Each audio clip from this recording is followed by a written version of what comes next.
So, thank you for the love and support for Mabita. Alam natin kung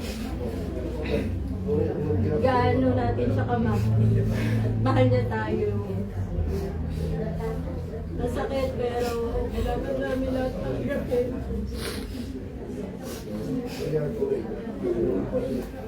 Ate Heidi?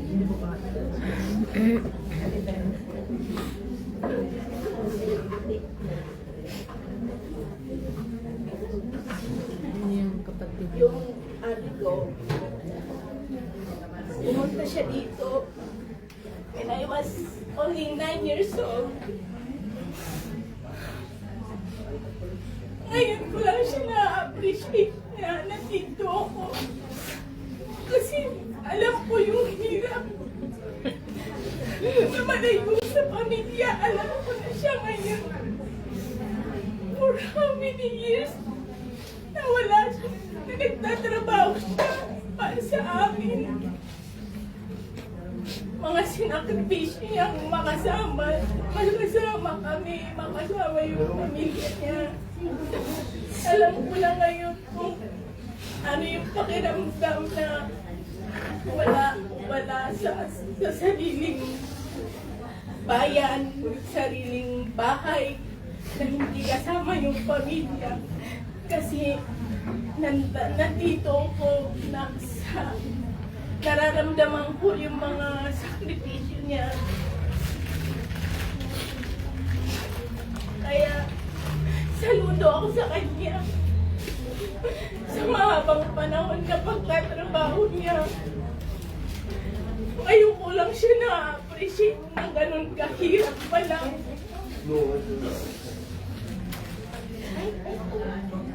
Kung sabi niya, last niya na to, uuwi na siya. Kaya lang, hindi niya na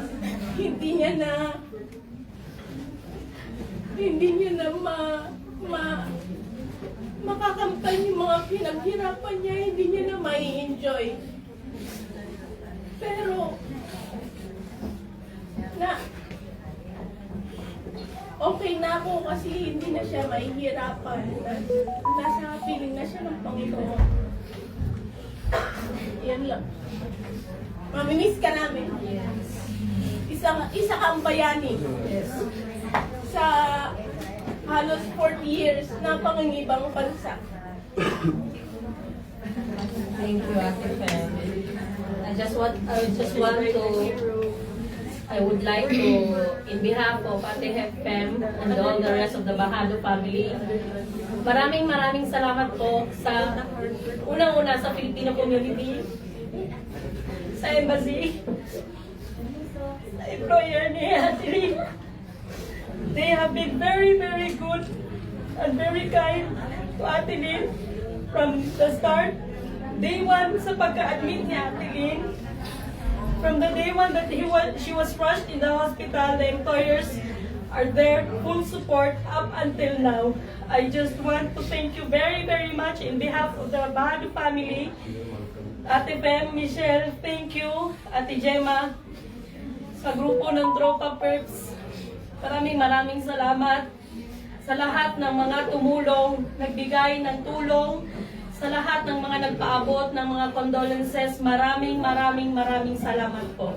Muchas gracias y agradezco mucho sus amor, sus apoyo para Ate Lynn. I would like to request to give Ate Lynn a round of applause.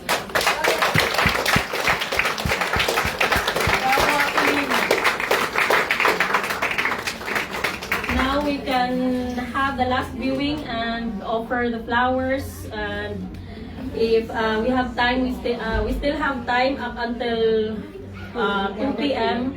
bago susundin si Ate Lee. So we'll max out our time para makasama pa natin si Ate Lee. Pero Thank you very much. Siya. May kapatid siyang naghatid sa Pinas pag nag-remit na siya.